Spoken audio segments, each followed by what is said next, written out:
আসসালামু আলাইকুম সম্মানিত দর্শক। এই মুহূর্তে আমি রয়েছি বরিশাল জেলার গৌরনদী উপজেলার মাহিলারা ইউনিয়নে।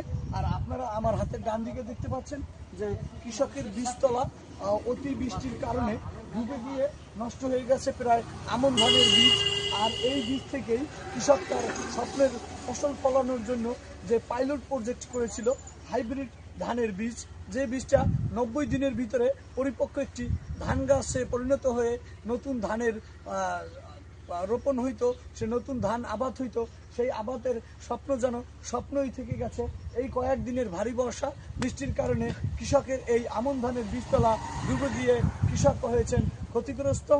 আর এই ধরনের ক্ষতিগ্রস্ততা থেকে আমরা ভবিষ্যতে কৃষকদের সচেতন করার জন্য মাঠে রয়েছি এবং অ্যাম্বিশন কীটনাশকের পক্ষ থেকে তাদের জন্য থাকবে অবশ্যই পরামর্শ এবং সঠিক কীটনাশকের প্রয়োগ করার দিক নির্দেশনা দেওয়ার জন্য সাথে থাকবো আমি মোহাম্মদ নুরুদ্দিন, গৌরনদী, বরিশাল।